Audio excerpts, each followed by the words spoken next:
You know what? I used computers to make music because I had to, and it was kind of all I had.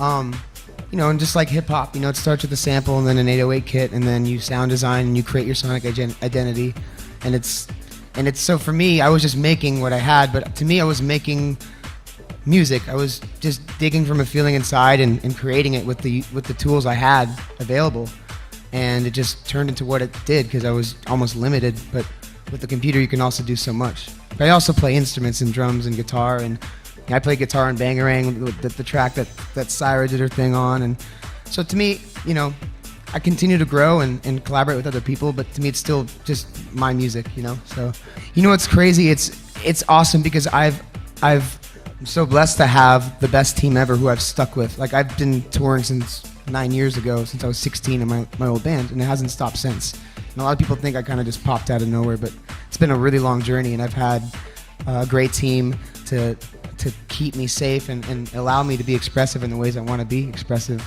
And that's the one thing, being an artist and having so many different experiences in different labels and major labels, and like the minute an A&R guy says something, you like that makes you feel insecure as an artist, your tail's between your ass and it's hard to write and it's scary, and I think the industry is now changing because there's new platforms for artists to be discovered, and that's everyone's platform, and that's your platform, that's the internet, and that's your voice, and that's live.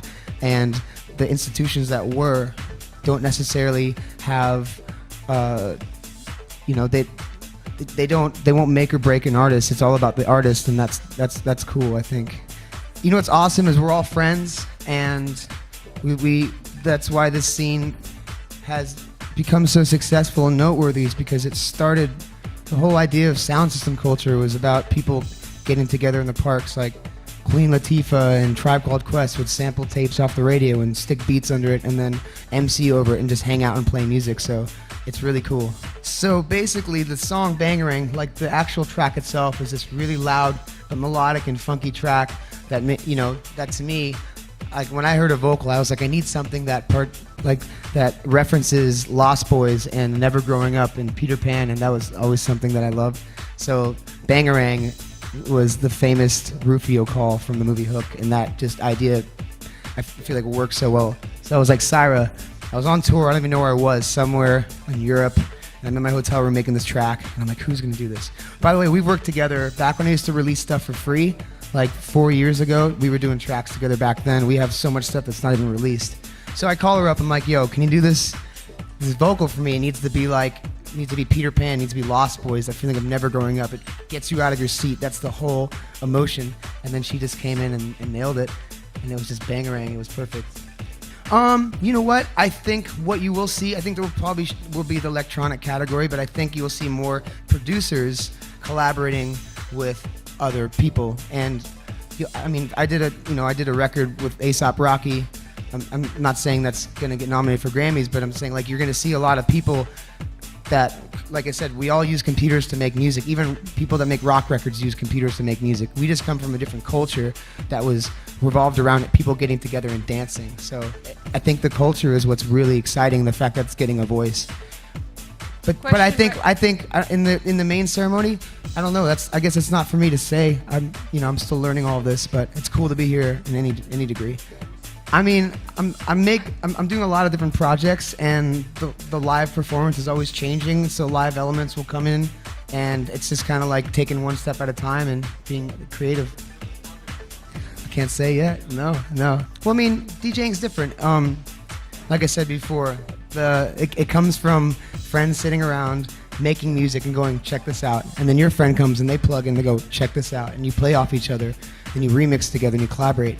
It's different. You're not watching the technicality like you would someone stare at a guitar. It's a visceral experience. It's like an atmosphere we're creating. It's a playlist, and all the fans are anticipating the new stuff. And especially when you play live, you prepare something, you prepare a routine. You have an hour at a festival, and you have to like sum up all your music, sum up your homies, sum up your new stuff in an hour, and you do it linear. It never stops, and it's a routine, and it can change every night. So it's a different expression than staring at someone play guitar. It's not something you stare at. It's something you can. It's something that it creates a vibe, and the engineering that goes into these records that myself and guys like Deadmau5 and Cascade and all these guys on the category, they're incredible engineers and producers. They're doing stuff sonically that's changing everything and having an influence on how records are made everywhere. So there's a lot of craft and merit that's sort of comes from different places than maybe coming together in a band and making, you know, the magic is the vibe of the live show, and the personal part is when you're in the studio making the records. So the thing is, there's so many great artists out there, and everyone I've worked with, like the Damian Marley thing or Sirah or A$AP Rocky, was just so organic. It was like mutual. It wasn't like this. There wasn't any weird meetings prepared or like pressure from labels to have pop singles. It was just like hanging out, having a good time, talking about music. Let's make a cool song. Let's not make a big deal about it. Make something we're proud of. That's always been the spirit. So whoever I come into contact with next, I mean, a lot of times you can bump into someone at a random place and then you're in the studio like that night, and that happens a lot. That was a special one, and I'll tell you something too, because there's been a couple opportunities to be animated, and I've been a big Disney head for years and years, and to be part of that Wreck-It Ralph thing was really special, and I'm not looking to get animated anytime soon. Again, that was just perfect.